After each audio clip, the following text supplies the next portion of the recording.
ভোর 5টায় মহানন্দায় স্নান করতে নেমে জলে তলিয়ে গেল বছর 70-এর এক বৃদ্ধ। জলে তলিয়ে যাওয়ার প্রায় 4 ঘন্টা পর নদী থেকে ওই বৃদ্ধের নিথর দেহ উদ্ধার করল বিপর্যয় মোকাবিলা বাহিনী।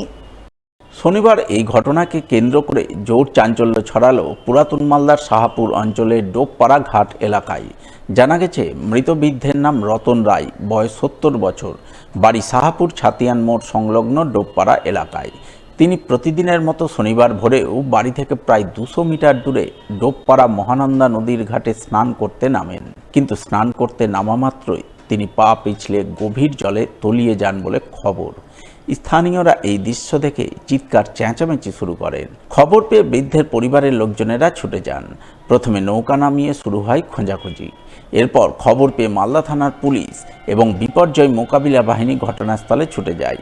বিপর্যয় মোকাবিলা বাহিনীর জওয়ানরা স্পিড বোট নিয়ে নদীতে উদ্ধার কার্য চালায়। অবশেষে 4 ঘন্টা পর নদী থেকে ওই বৃদ্ধের নিথর দেহ উদ্ধার হয়। এরপর পুলিশ দেহটি উদ্ধার করে ময়না তদন্তে পাঠায় বলে জানা গেছে। 5:30 থেকে আমরা উদ্ধার করার জন্য চেষ্টা করে যাচ্ছি, এখনও চলছে। গ্রাম বাচ্চারা সবাই দাঁড়িয়ে আছে, আমরা চেষ্টা করছি। চান করতে এসে পাখিতে হয়তো তুলে গেছে, আর খুঁজে পাওয়া যাচ্ছে। রোজ চান করতে হবে না, মাঝে সাঝে চান করতে হবে।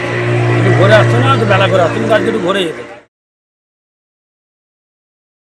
প্রায় কোটি টাকা মূল্যের নিষিদ্ধ মাদক ব্রাউন সুগার উদ্ধারে সাফল্য পেল মালদার কালিয়াচক থানার পুলিশ। ঘটনায় পুলিশের জালে ধরা পড়ল পাচারকারীরা। পুলিশ সূত্রে জানা গেছে, ধৃত পাচারকারীদের মধ্যে একজনের নাম রাইহান শেখ, বয়স 28 বছর এবং অপরজনের নাম মানজারুল আলী, বয়স 18 বছর।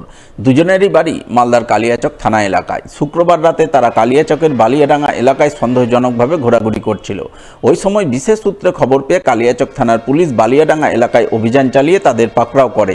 তল্লাশিতে ধৃতদের হেফাজত থেকে উদ্ধার হয় 2 কেজি 600 গ্রাম ব্রাউন সুগার, যার আনুমানিক মূল্য 1 কোটি টাকা। ধৃতরা কোথা থেকে বিপুল পরিমাণ মাদক পেল, কোথায় পাচার করতে যাচ্ছিল, এই পাচার চক্রে আর কেউ বা কারা জড়িত রয়েছে কিনা তা খতিয়ে দেখতে পুলিশ তদন্ত শুরু করে এবং তদন্তের স্বার্থে শনিবার ধৃতদের 10 দিনের পুলিশি হেফাজত চেয়ে পেশ করে মালদা জেলা আদালতে।